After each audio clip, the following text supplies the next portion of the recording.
अस्सलामुअलैकुम दोस्तों, inside bye Mauzam Fakhar में खुशामदीद। बाजवा डॉक्ट्रिन का खात्मा और इस बात का बाज़ाब्ता तौर पर ऐलान भी कर दिया गया है और नए chief of army staff general Asim Munir साहब की तरफ से कुछ ऐसे इक़दामात सामने आए हैं जिनसे इस बात की तरफ इशारा मिल रहा है कि वो अपने पेशरो यानी जनरल बाजवा साहब के जो उन्होंने फुटप्रिंट्स थे उसके ऊपर चलने से उन्होंने माजरत कर लिया, उन्होंने डिस्टेंस इख्तियार कर लिया है जनरल बाजवा साहब की तरफ से उनके दौर में 6 साला दौर के अंदर उठाए जाने वाले इक़दामात के हवाले से, चाहे वो सियासी जो है उनकी तरफ से लिए जाने वाले फ़ैसले हैं, सियासत में मुदाखलत के हवाले से लिए जाने वाले फ़ैसले हैं, मुख्तलिफ़ सियासी जमातों के साथ राब्तों के फ़ैसले हैं, उनके साथ मुलाकातें करने, उनको इंगेज करने के फ़ैसले हैं या इंतज़ामी सतह पर लिए जाने वाले फ़ैसले हैं। फ़ौज के अंदर के बहुत सारे इश्यूज़ हैं जिसके ऊपर भी जनरल आसिम मुनीर साहब ने जो है वो बाजवा डॉक्ट्रिन को रद्द कर दिया है। और ये जो है अनप्रेसिडेंटेड हम इसको इस वजह से नहीं कह सकते कि माजी के अंदर भी कुछ इस तरह की मिसालें मौजूद हैं जहां पर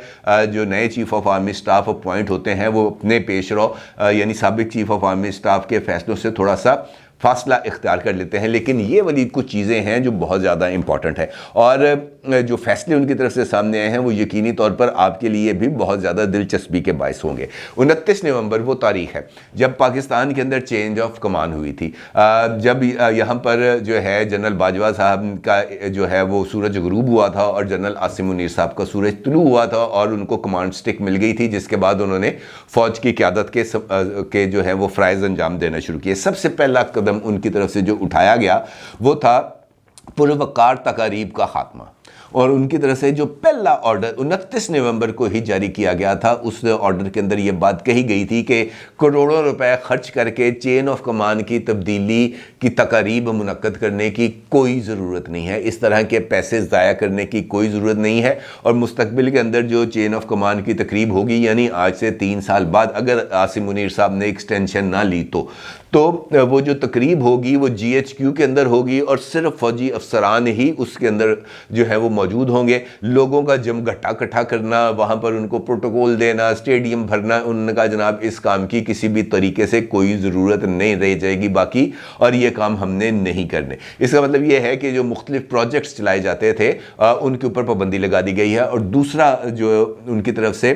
कदम लिया गया वो ISPR के हवाले से लिया गया। और आपको याद है कि inter services public relations ISPR एक ऐसा इदारा है जो फ़ौज के तरफ से किए जाने वाले इक़दामात या फ़ैसलों का ऐलान करता है, लेकिन इसके साथ साथ ISPR की कुछ और डोमेन्स में कुछ और चीज़ें शामिल हो गई थी, जैसे मिली नगमे तैयार करना,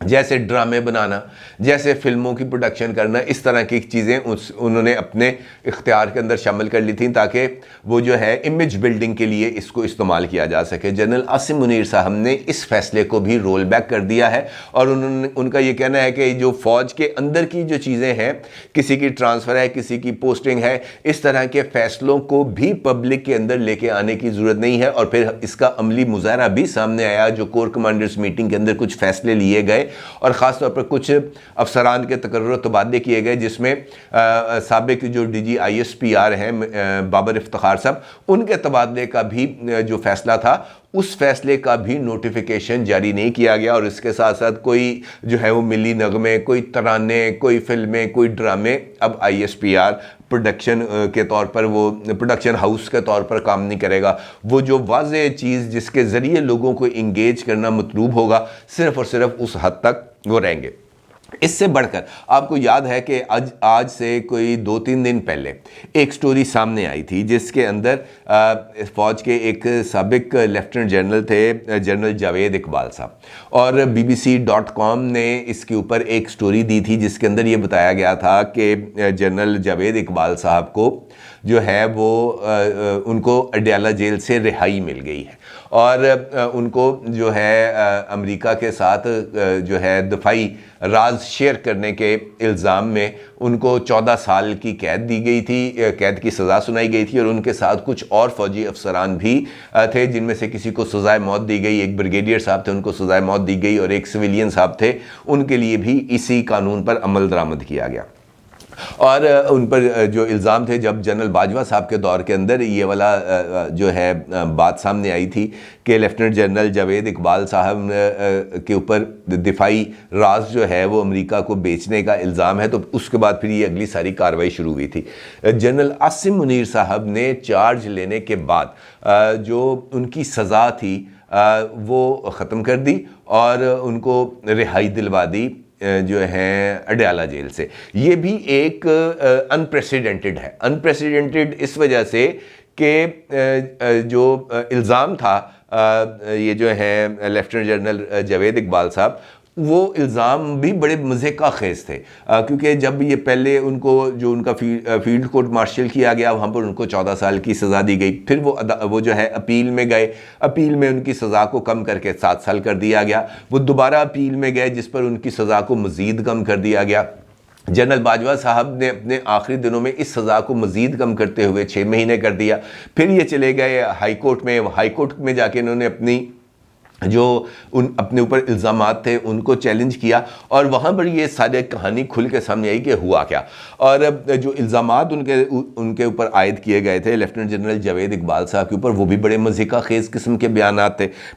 जो इल्ज़ामात थे उस पर यह कहा गया, उन पर एक इल्ज़ाम है कि उन्होंने एक अमरीकी थिंक टैंक के साथ को गुफ्तगू की है, कुछ कंसल्टेंसीज उनको दी हैं। फिर उन पर दूसरा इल्ज़ाम लगाया गया कि आपने कोई अपना CV है वो किसी इदारे के साथ शेयर किया। फिर उनको ये बताया गया, फिर एक इल्ज़ाम ये लगा कि SDPI जो है फ़ौज का एक विंग है, उसके हवाले से कुछ इन्फॉर्मेशन को शेयर किया गया। फिर ये उनके ऊपर इल्ज़ाम लगा कि पाकिस्तान में आर्मी चीफ़ की तैनाती का जो प्रोसेस है वो क्या है, आर्मी चीफ़ पाकिस्तान में किस तरह लगता है, ये सारे का सारा प्रोसेस अमेरिका को बताया गया। ये सबसे ज़्यादा मेरे लिए कम से कम एक हैरानकुन इल्ज़ाम था। हैरानकुन इल्ज़ाम इस वजह से कि हम तो यही समझते रहे कि पाकिस्तान के अंदर इस तरह की इंपॉर्टेंट किस्म के जो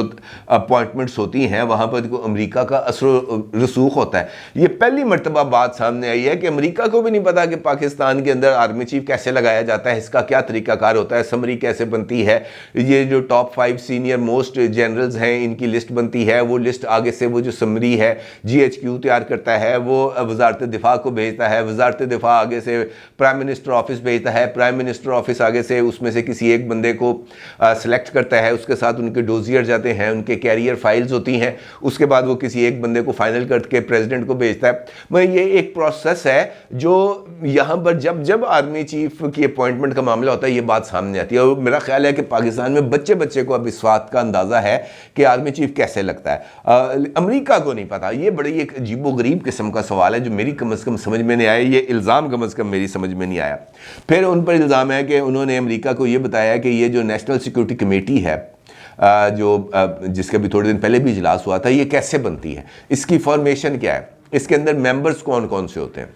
बड़ा ये भी एक अजीबोगरीब बेहुदा किस्म का एक इल्ज़ाम है। उसके बाद ये जो पाक अफ़गान बॉर्डर है इस पर जो फेंसिंग की गई है, जो खारदार तारें लगाई गई हैं, ये जो दर अंदाजी थी इसको रोकने के लिए, ये इसके ऊपर बताया गया कि जनाब ये जो खारदार तारें हैं ये कहाँ से लगना शुरू हुई हैं, कहाँ तक गई हैं, कितने बॉर्डर को फेंस किया गया है और इस जगह पर कौन कौन से पॉइंट्स हैं ऐसे जो एंट्री एग्ज़िट के लिए इस्तेमाल किए जाएंगे खारदार तारों के अलावा।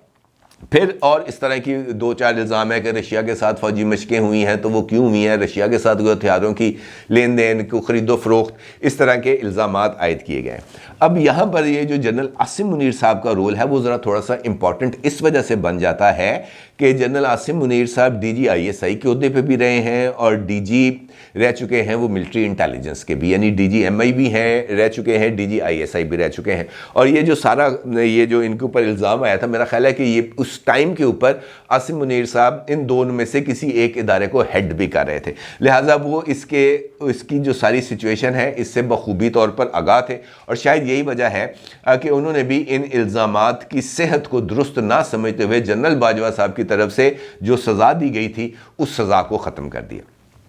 और सबसे इंपॉर्टेंट चीज़, आपको याद है कि अभी रिसेंटली पिछले साल अप्रैल में जब इमरान खान साहब की हुकूमत को घर भेजा गया था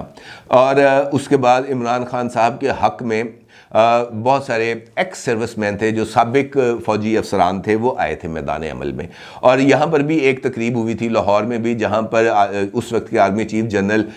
कमर जावेद बाजवा साहब ने एक्स सर्विसमैन के साथ खिताब भी किया था और उनको बहुत सारी चीज़ें वहाँ पर बताई भी थी। उस दौर की भी एक ऑडियो किसी साहब की बहुत ज़्यादा वायरल थी कि जनाब बाजवा साहब ने ये बातें वहाँ पर की हैं। अच्छा, उसके बावजूद भी ये जो एक्स सर्विसमैन थे, ये जो साबिक फ़ौजी अफसरान थे, ये मुसलसल सामने भी आते रहे और बाजवा साहब के ऊपर तनकीद भी करते रहे, जिसका एक रद्द-ए-अमल आया था बाजवा साहब की तरफ से, यानी GHQ की तरफ से। और बहुत सारे कुछ अफसरान ऐसे थे जिनकी मरात को ख़त्म कर दिया गया था, उनकी पेंशन्स को रोक दिया गया था। और इस तरह के फैसले सामने आने के बाद हमने देखा कि ये जो एक्स सर्विसमैन है एकदम ज़रा पीछे हट गए, खामोशी तारी हो गई। फिर बहुत सारे लोगों की तरफ से बयान आना शुरू हो गया, जनाब साड़ी गल ऐसी है, गल नहीं सी की थी, हमारी बात का ये मतलब नहीं था, आप गलत बात समझे, हम ये नहीं कहना चाह रहे थे, हम वो कहना चाह रहे थे। इस तरह की कुछ चीज़ें सामने आना शुरू हुई। अब जनरल आसिम मुनीर साहब ने जनरल बाजवा साहब की तरफ से ये जो मरात को ख़त्म करने का जो फ़ैसला था, इसको भी वापस ले लिया। और जो सारे एक्स सर्विसमैन थे, जो साबिक फ़ौजी अफसरान थे, उनकी तमाम की तमाम मरात बहाल कर दी गई हैं। इसके साथ साथ जो अगर ये तो इदारा जाती बातें मैं आपको बता रहा हूँ, लेकिन जो बाकी सिनेरियो है उसके अंदर बहुत सारे विंग्स काम करते थे फ़ौज के अंदर, मुख्तलिफ़ इदारों के, जो मुख्तलिफ़ लोगों के साथ राब्ते में भी रहते थे, इंगेजमेंट्स भी होती थी, सियासी लोगों से बातचीत भी होती थी, पैगामात के तबादले भी होते थे, टेलीफोन कॉल्स भी होती थी, मुख्तलिफ़ लोगों को, मुख्तलिफ़ जो है इदारों को जो है उसके ऊपर दबाव भी डाला जाता था। मुख्तलिफ़ जो जर्नलिस्टिक ऑर्गेनाइजेशंस हैं उनसे मर्ज़ी की ख़बरें चलवाई भी जाती थी, ख़बरें रुकवाई भी जाती थी। इसी तरीके से मुख्तलिफ़ प्रोग्राम्स थे, कंडक्ट कराए जाते थे, रुकवाए जाते थे, इस तरह की चीज़ें चलती रहती हैं। आपको याद है हामिद मीर साहब ने एक जो है वो आसिफ अली जरदारी साहब का एक इंटरव्यू किया था, और वो इंटरव्यू नशर होने से अभी नशर हुआ ही था कि उसको रुकवा दिया गया था। उन्होंने कहा नहीं जनाब ये वाला शो नहीं चलेगा। इस तरह की चीज़ें, मिसालें मौजूद हैं जो इमरान खान साहब के दौर के अंदर होती नहीं, बल्कि रऊफ़ क्लासरा साहब ने खुद इस बात का इंकशाफ किया था कि मैंने एक ट्वीट किया था, उस ट्वीट के बाद फ़ोन आएगा जनाब ट्वीट डिलीट करो, ताड़ी बड़ी मेहरबानी। और उन्होंने कहा जी फिर मुझे वो ट्वीट डिलीट करना पड़ा। तो इस तरह की चीज़ें माजी में होती रही हैं। अब ये फैसला किया गया है कि जनाब इस तरह की किसी तरह की कोई मुदाखलत नहीं की जाएगी, किसी तरह की। अगर किसी बंदे से शिकवा है, शिकायत है, तो वो मुतल्लिका फोरम्स के ज़रिए मैसेज भी कन्वे किया जाएगा, और मुतल्लिका फोरम्स के ज़रिए अगर वो बंदा बाज नहीं आता तो फिर उसके ख़िलाफ़ कार्रवाई की जाएगी, लेकिन मुतल्लिका फोरम्स के ज़रिए ही की जाएगी। अपने तौर पर जो है वो कोई काम नहीं किया जाएगा। और इसके साथ साथ जो सियासी राब्ते हैं, सियासी मुलाकातें हैं, सियासी जोड़ तोड़ हैं, पार्टियाँ बनाना, पार्टियाँ तोड़ना है, इस वाले काम के ऊपर भी उन्होंने कहा जनाब मिट्टी पै गई, अब ये काम नहीं होगा। और उसके बाद ये बताया जा रहा है कि ISI के अंदर जो पॉलिटिकल विंग था उसकी आहिस्ता आहिस्ता करते उसको बिल्कुल अब ना कम करते अब खात्मे की तरफ ले आए। और यही वजह है, अगर आपको याद हो कुछ अर्सा पहले ये खबर सामने आई थी कि इमरान खान साहब ने जनरल आसिम मुनीर साहब से मुलाकात की ख्वाहिश का इजहार किया था। और जो आखिरी मुलाकात हुई थी जनरल आसिम मुनीर साहब की प्रेसिडेंट आरिफ अलवी साहब से, उस मुलाकात में प्रेसिडेंट साहब ने उनको इस ख्वाहिश का इजहार बताया था कि इमरान खान साहब की ख्वाहिश है कि वो आपसे मुलाकात करें, जिस पर आसिम मुनीर साहब ने आरिफ अलवी साहब को ये बताया था कि जनाब मेरा काम नहीं है कि मैं जो है पॉलिटिकल लीडर्स के साथ मुलाकातें करूं, मैं एक गवर्नमेंट सर्वेंट हूं और मैं उसी हद तक महदूद हूं, और मेरा जो सारे का सारा जो जितना भी ताल्लुक़ है वो हुकूमत के साथ ही है। जो भी हुकूमत होगी मैं उसको रिपोर्ट करूंगा। अलबत्ता ये ज़रूर है कि मैं इमरान खान साहब ने ये जो ख्वाहिश का इजहार किया है ये मैं अपने प्राइम मिनिस्टर को बताऊंगा कि जनाब प्राइम मिनिस्टर साहब इमरान खान साहब मुझसे मिलना चाहते हैं। अगर उन्होंने कहा जी मिल लो तो वो मैं इमरान खान साहब से मिल लूँगा, अगर उन्होंने इजाज़त दी तो। और उस मुलाकात के बाद जो भी उधर बात होगी वो बात मैं आकर प्राइम मिनिस्टर को बताऊँगा और वहीं से गाइडलाइंस लेके चीज़ें आगे चलेंगी। अपने तौर पर ना मैं मिलना चाहता हूँ, ना मुझे मुलाकात का कोई शौक़ है, और ना ही